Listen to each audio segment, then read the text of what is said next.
Hello there and welcome to the Secrets of Organ Playing Podcast. I'm your host, Vidas Pinkevičius.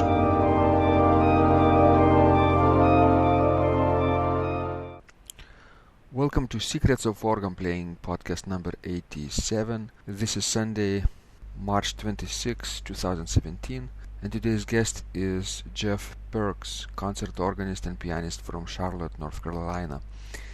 We talked about how important are sound delays, how Jeff handled hand and feet coordination, how he played fugues in his youth, and how he dealt with panic during performance, and why it is important to play with feeling whenever mistakes occur, and of course how to deal with criticism and understand that people are rooting for us. And one of the major successes Jeff has in his new congregation is, of course, that he can share his gift with the parishioners, and he believes that every organist should go out and play in public. And one of the greatest things organists can do is, of course, Jeff shows a variety of repertoire and organ stops, because in many cases, in many congregations, people only are hearing hymns, regular hymns on the organ, and very standard sets of registration combinations.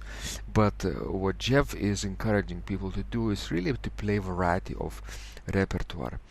And of course, Jeff wants you to find your own path instead of copying others, and become a leader, so to say, so that others will try to follow you. I hope you will be inspired by this conversation, and let's go to the show. Thank you so much, Jeff, for joining this conversation. I'm so delighted to know more about you, about your organ playing journey, about your recitals, and about your practice experience, about all those things. And people around the world from 89 countries will be delighted to get to know you a little better, and also be inspired by your words of wisdom. Thank you so much for your time and generosity, and welcome to the show. Thank you. I'm excited to be here, and I sure do appreciate you asking me.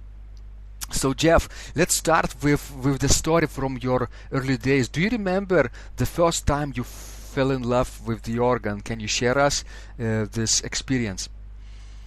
I do, actually. As a young kid, I played a lot by ear and was taking piano. And, of course, I was always involved in church as a young child. And I just remember always watching the lady playing the organ. And even though I loved my piano and the piano lessons, I was, at the age of 8 or 9, when church was over, I would go running against the traffic flow from the church to run up and see the lady play the postlude at the end of the church service. So I was just mesmerized by the organ. And I thought, she was a famous lady because she was playing at church.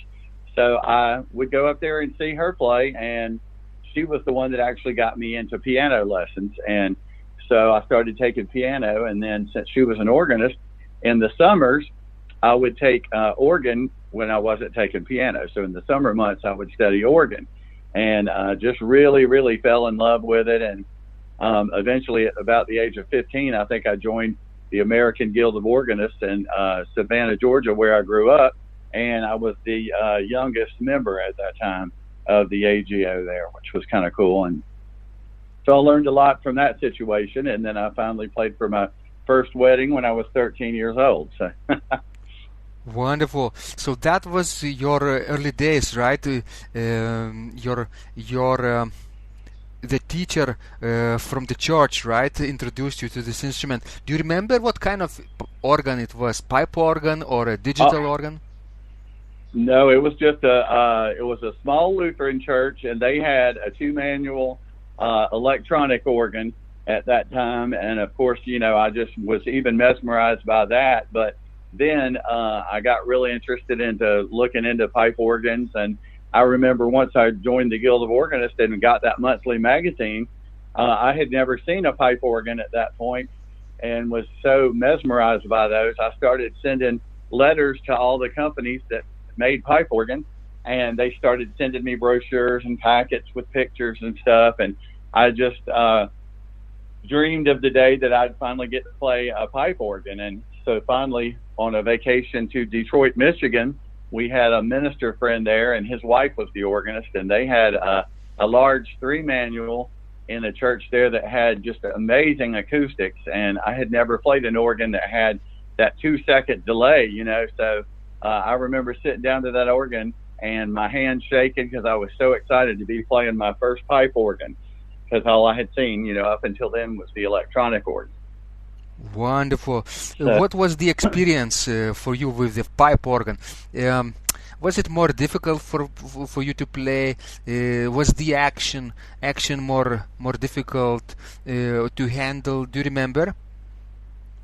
I don't remember actually the action being difficult. It wasn't a tracker organ, so it wasn't totally a different feel for me. Mm-hmm. What was really unusual is I just remember playing the first chord and reacting that it did not play on the organ. I was playing the Largo by Handel, and I just remembered I played the first chord, and I looked at the lady like it didn't play, and about 1 second later, here came the sound. And then she told me, there's quite a delay here, because the organ was in a little alcove to the side with the choir, and the pipes were, I think, either in the front or the back of the church. And so there was quite a delay. That was really unusual for me, and I had never, experienced that or didn't even know anything about that possibility.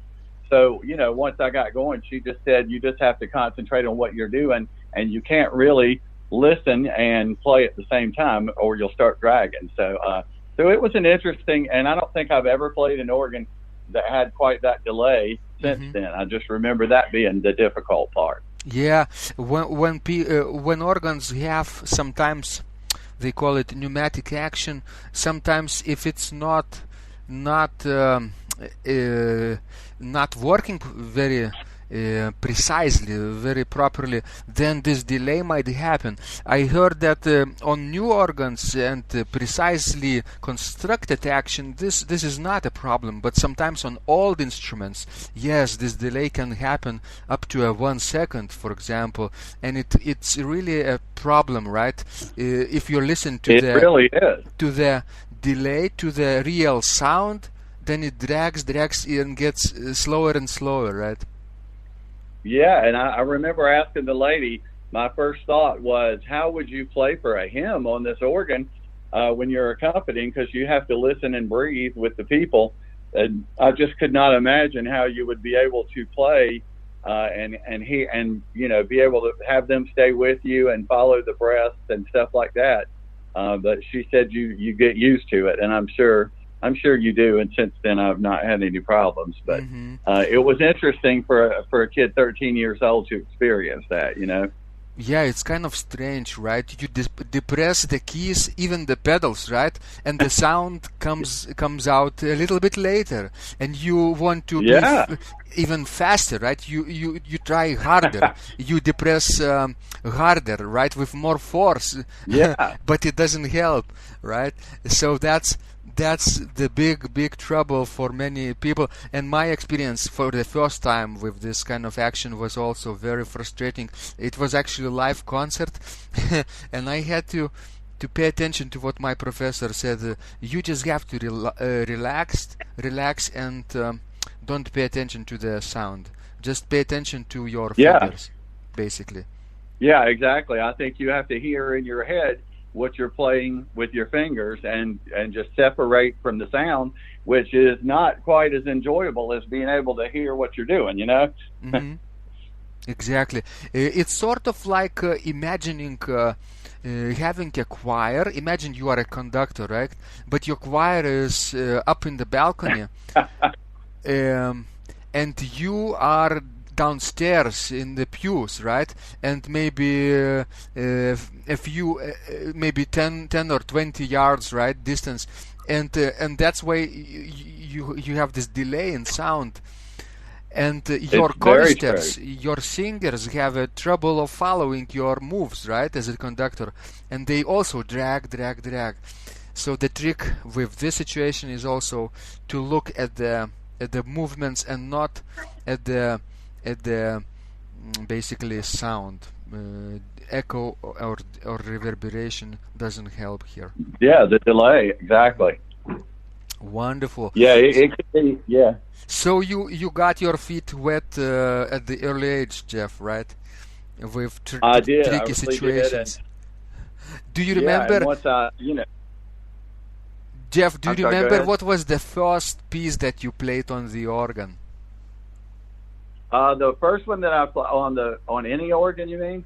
Yes, the first, your first piece. Probably you should remember because it's so significant. It's like first love, right? Love at first sight.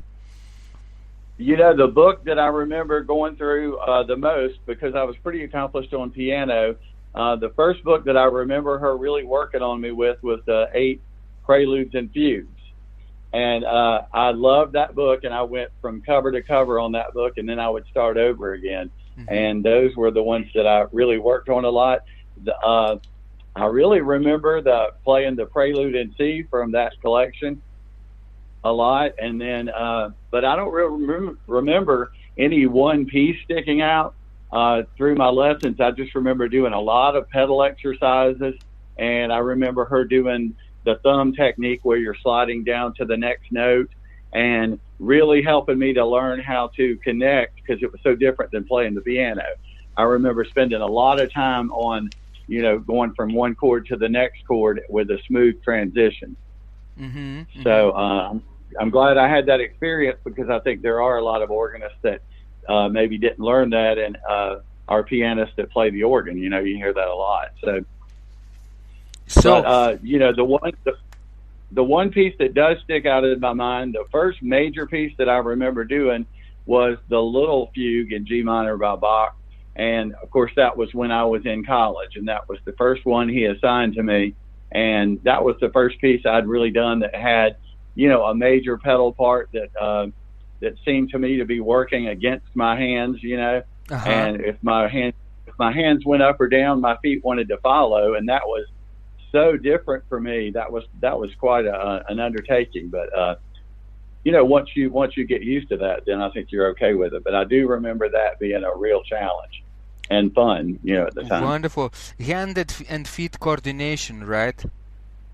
Oh yeah. Mm-hmm. Yeah, it's so different when you're new to that. And even still, I think, as you have talked about practice technique, I've seen so much that you have posted on your site that I learned as a kid, play the right hand with the left hand, and then play the right hand with the pedals, and then the left hand with the pedals. Mm-hmm. And that way you practice every different part. And I remember doing that so much, and that's the only way you're able to get it all together, because sometimes they feel like they're doing three opposite things at the same time together. Yes, and especially in the fugue like this, BWV number 578 probably, right? Yeah, exactly. You have sometimes four parts. Yeah, and if you can play the hands easily, 3 parts, right? It does not necessarily mean you could actually add a pedal line and be done with this, right? You have to actually master each individual part first, and then combinations of 2 parts together. You do, which really are 6 in total. Yeah, and the way you have put out in your talking about how to practice is really great, because not only does it help you in getting all that together, but the big thing it helps for me to do is to really find out, if you get to know each voice individually, then you know where your phrases are, and you know your phrase marks and any breath marks you want to put in, and you want to make sure that you're consistent with your voices. So as you get better at learning each voice, you start to see things that you maybe don't see if you don't really study it that in depth, Right. And you probably have to start thinking like a composer did when he composed, right? This piece, this fugue, he composed parts individually. Yes, he thought about the harmonic resulting chords, but each voice was very important. So what helped me and probably many others was singing each line. singing, as you say, paying attention to the phrasing, rests, right? You're treating each Yeah, voice exactly. as a separate choir member. Yeah, and I And that think you have helps. to be aware of where each voice enters again, and where you get the main thing coming back in. And I think if you don't study each voice part, there's a lot you can miss. You know, Hmm. you can just get into playing the song and not really know what you're playing. And I think it just really helps to be able to know those entrances and the phrases, and to make sure you're playing all of them the same, and not breathing in one place that you don't breathe in another. Yeah, and So when you play fugues in public, right, they sometimes are so difficult to understand, to appreciate for general audience, right? They say the fugue is a wonderful piece. As parts enter one by one, your listeners leave one by one, right? I think I've heard you say that before. It's not mine idea. This is an anecdote I'm actually remembering from the old days, but it's in addition to that. Punchline is actually different. It's not true. The listeners are known to be leaving in droves, basically, not one by We one. hope. I'll tell you a funny story. When I finally was able to perform that G minor little fugue, I was asked to play by my college professor in a choir concert we were doing, and it was in Savannah, Georgia, at St. Paul's Lutheran, and they had a magnificent pipe organ there that I was able to get to practice on a good bit.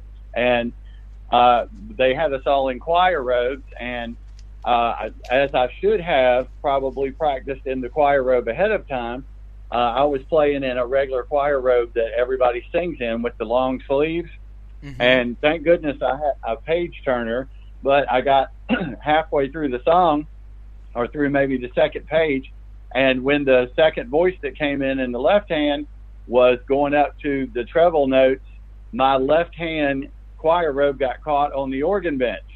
And Wow. I couldn't reach all the notes up there, and of course I didn't want to stop all the voices going and to fix my robe. So I just yelled at my page turner, fix my sleeve, and she was able to pull it out for me to be able to continue. And I don't think anybody ever knew, but boy, for somebody as young as I was, that was quite an experience, and I learned early what type of choir robe to wear.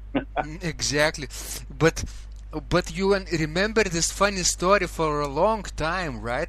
And Oh yeah. it's such a powerful way to connect with people, because even today, when you play in public something similar, like in your early days, you can relate to the story. You can actually tell the story to your audience in between the pieces, right?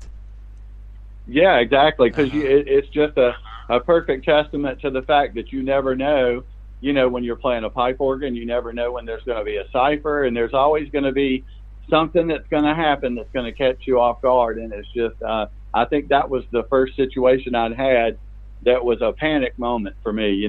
So, but you learn from those, and then you learn how to keep going. But there's always something unexpected around the corner. So, Jeff, how do you deal with panic today? Of course, in early days it was very difficult, right? But now you can be very strategic about dealing with panic attacks during public performance, right? And it doesn't throw you off balance probably today, nearly as much at least. So, do you have any tips What for organists today? I think the main thing, it's, I wouldn't say it's a different thing when you talk about maybe a panic attack. Some people really suffer from, from being panicky and almost, and I've had that situation when you felt like, oh, I can't go on and I can't even sit here and play, and it's scary. And, what you have to just try to do is do some deep breathing and get through that situation. I find if I start to concentrate too much on how many people are out there listening or something like that, then I can be distracted, and that's when I may start getting nervous or panicking. If I get more into my breathing and thinking about the phrasing of the piece and the dynamics of the piece and lose myself more into the piece, then there's only so much you can concentrate on. If I feel like if I'm concentrating on the people out there listening that I'm not concentrating hard enough on the music. That's how I would handle like panic attack situations. When it comes to the other stuff that happens, the unknown stuff, your page blowing down off of the organ or hitting the wrong stop at the wrong time, I think that's just experience. And the more, it's just like anybody else, the more you perform, I think you get used to that. And I know, I had several situations as a young kid. I remember playing during communion one time, and I had long fingers, and my finger just accidentally hit the general piston for like the loudest hymn. So I was playing really softly, and all of a sudden all the stops came on. And you talk about a panic situation. I didn't know how to get out of that, but to start pushing stops in. But once you get through those things, I think you get used to it, and then you just have to not react to it. You just have to fix it as fast as you can and go on and realize these things do happen. We're only human, and these organs are only instruments, and that it's just one time. Beautiful. We probably have to be more forgiving to ourselves, right? If we think that I totally agree. 100 people are listening to us and they're criticizing, probably it's not really true. They came to this public performance, whatever it might be, maybe the church service or a real recital. They came to enjoy it, basically, right? Especially if they pay some money, right? Like buy a ticket. They came to enjoy it and be moved by your performance. So, as you say, we're not robots, not machines, and sometimes things really happen, which actually makes performance only more memorable, right? It does. More connecting with the audience, because the audience can really appreciate, he is not only virtuoso but a human like we all are, and can relate. If a person in an audience sits and sees something happening with the organist, he or she can really remember, it's like reciting a poetry, right? I forget some words, right? What happens? I'm panicking. It's the same with the organist, right? General people, not organists, can also appreciate this kind of emotional situation that organists are experiencing. Yeah, and I do think that people, like you just basically said, the crowd that you're there, they're rooting for you. They want you to do well because they're there to enjoy themselves. So they're not against you. And I think sometimes we walk out and we think, wow, there's all these people here, and what if I mess up? And as I've told my students before, because you learn so much from teaching students about yourself, because you see what works with them, and then you realize, wow, I can do this with myself, and obviously we've learned it somewhere along the way. But, when you have young students that are kids, they think to miss a note is the worst thing in the world, and I heard a saying a quote that Beethoven said one time, that to miss a note was totally forgivable because we're only human and we're going to miss a note. But to play without musicality and feeling was unforgivable. Mm-hmm. So I find that really interesting, and I tell my kids, I say, or any of my students that I teach, we're only human. At some point, you're going to miss a note, but the thing is to keep going and trudge through it and play for the music, play the phrasing and the dynamics, and still have the feeling. Anybody can forgive one note, but they don't want to hear a boring performance, Yes. So there's a lot to be learned there, and I think we have to be our biggest cheerleaders and root for ourselves. When you're going to play in front of people, you just have to get your own, your own ego boosted within yourself. If you have problems with your own ego, I think it can go out there, and that's when it can really mess with you. You have to be your biggest cheerleader. Exactly, because people are rooting for us. They are, yeah. For us. Although, yes, sometimes our colleagues or competition can really kick in, because sometimes our colleagues can come in and secretly criticize us, right? Music critic from a local newspaper, right?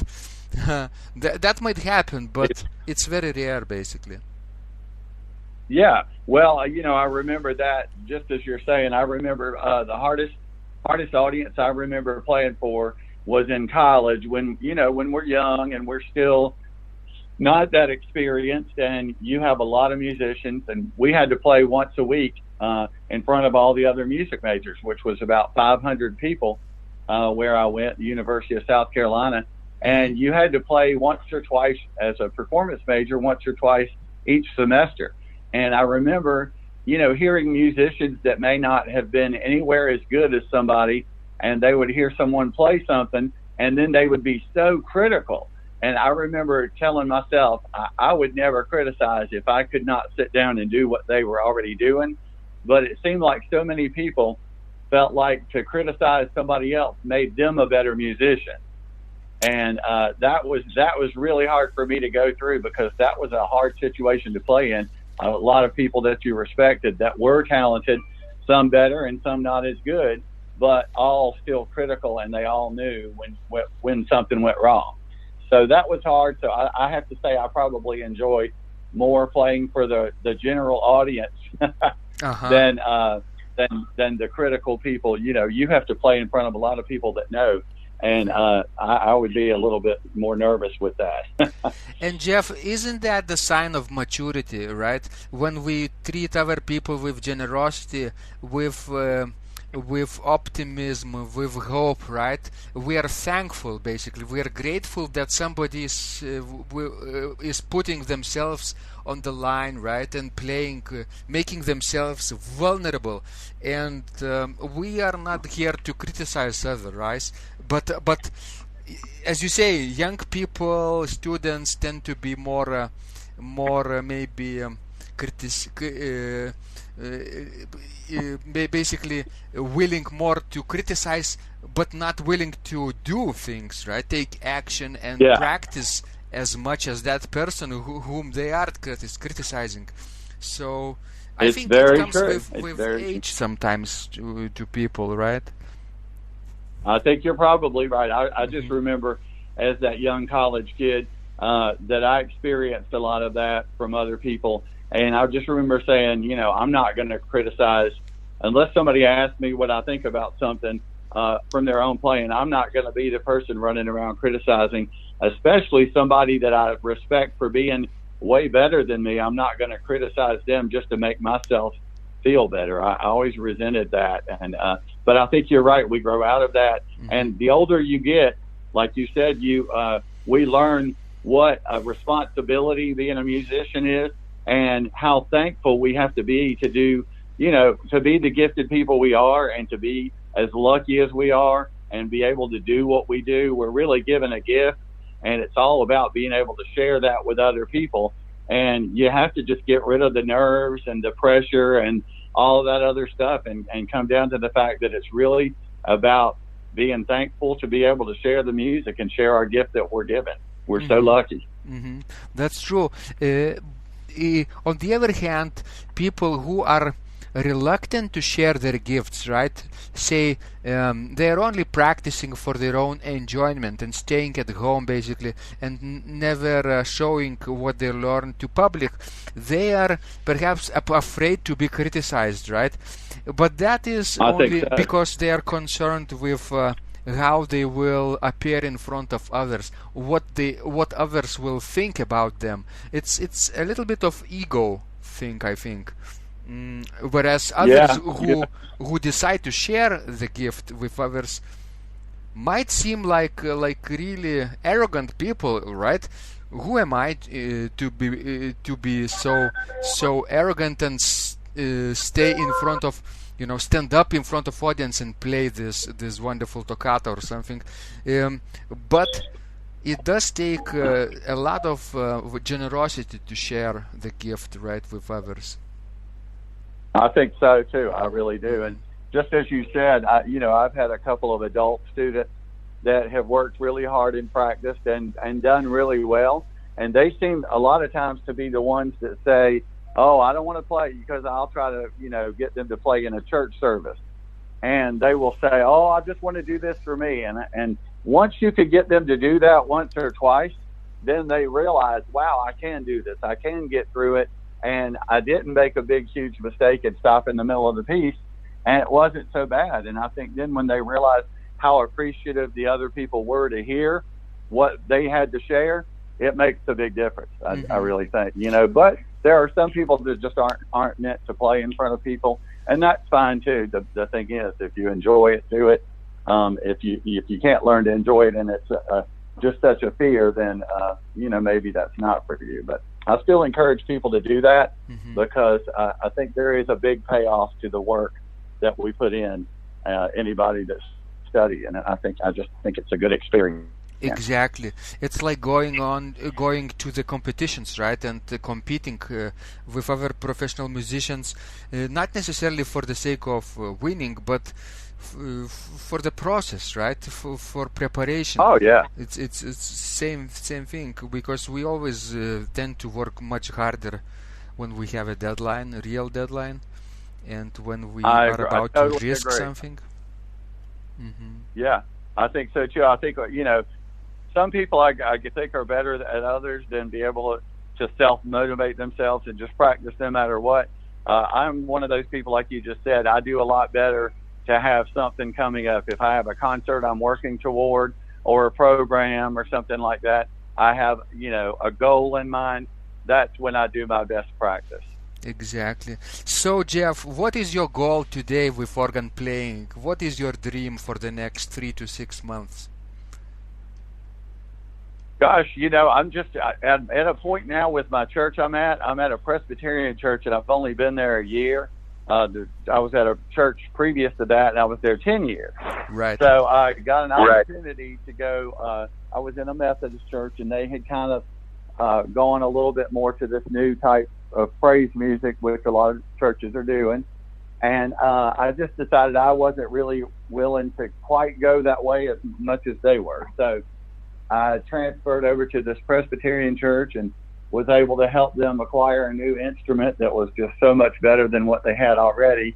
And so I think my goal really right now is to just kind of get those people to, I think they're already amazed with what we can do at church. Our choir's getting better, and I think the music is already better. I think right now I'm just trying to let them hear as much different literature as I can let them hear. I think they were used to hearing maybe a lot of hymn tunes, So, which I think is great. I love variations on hymn tunes and arrangements on hymn tunes, but I also love original pieces that use all the different voices on the organ, all the different colors. And I think they had not really experienced all the colors.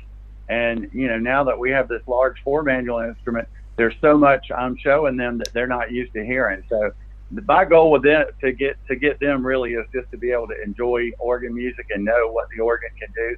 And I already think we're kind of well on our way there. So wonderful. So I'm enjoying that.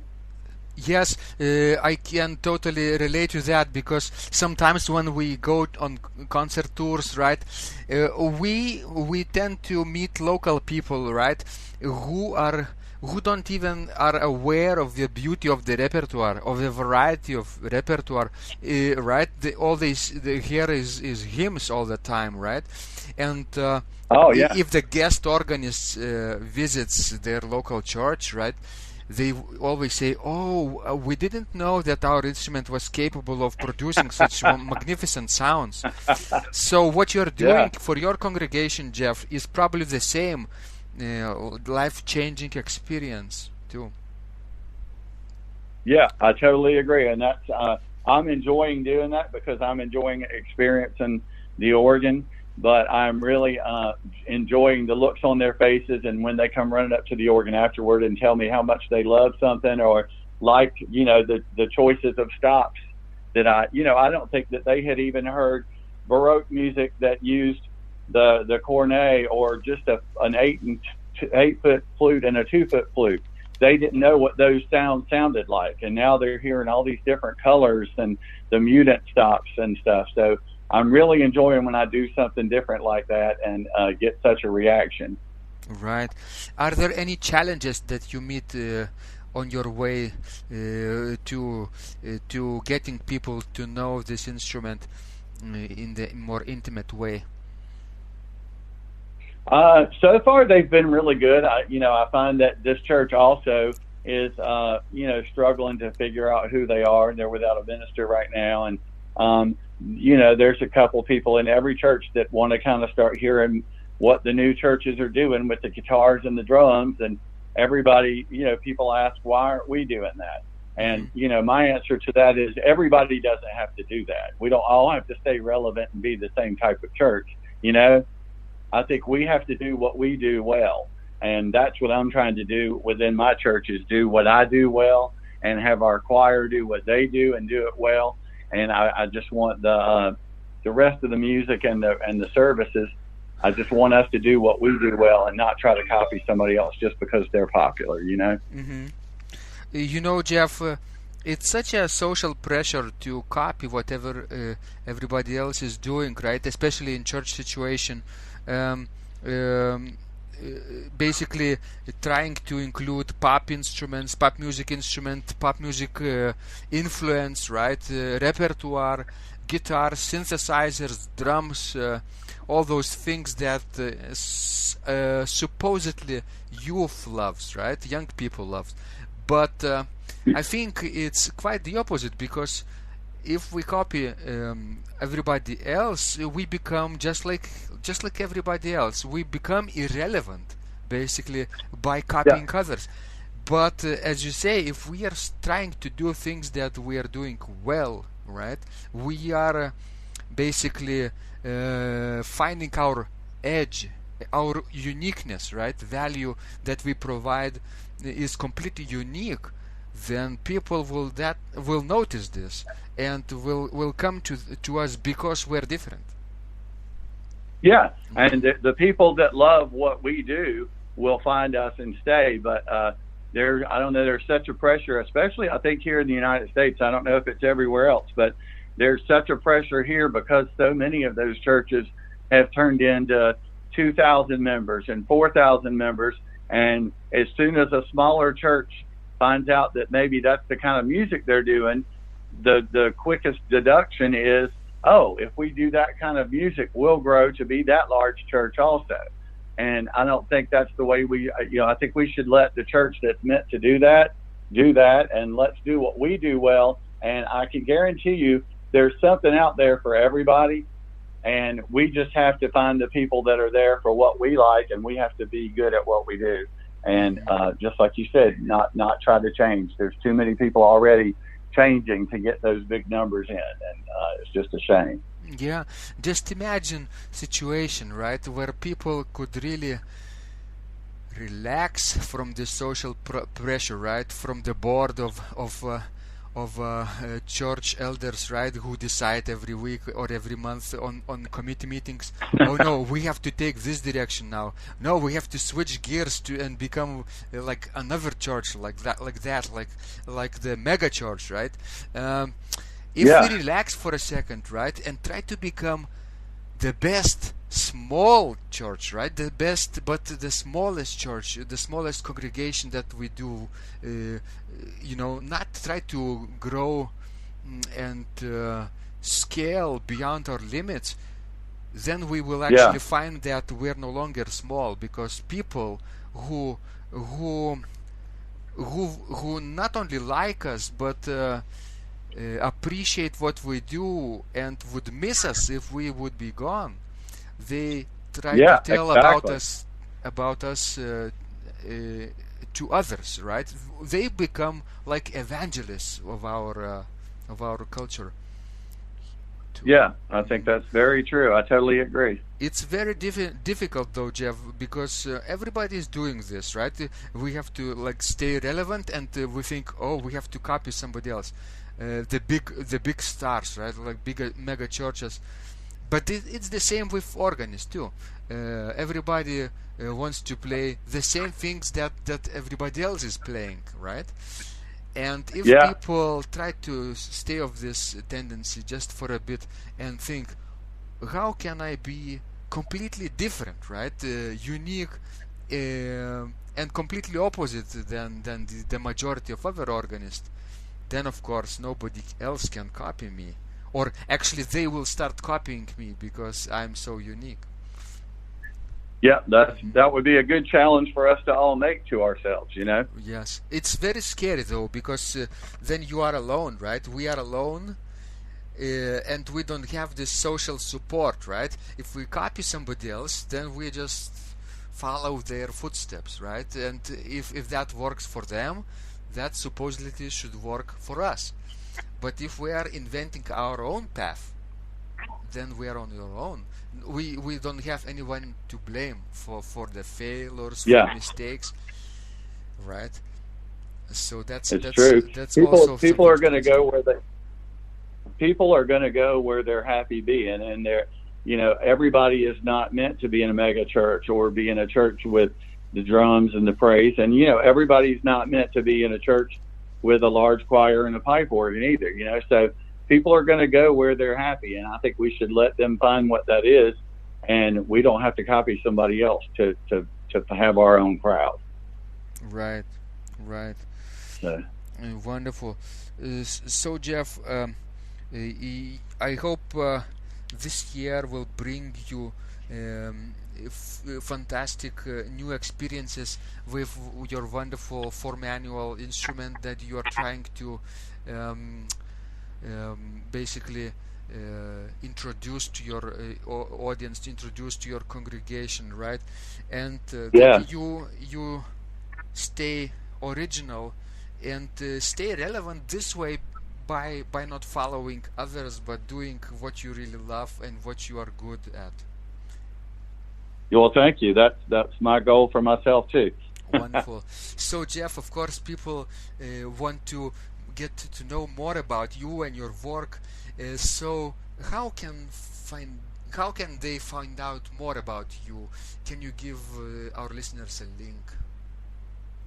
Yeah, I do have a website. It's just my name, which is Jeff, Jeff, and my last name, which is Perks, Perks. That's P as in Paul, ERKS, and that's jeffperks.com.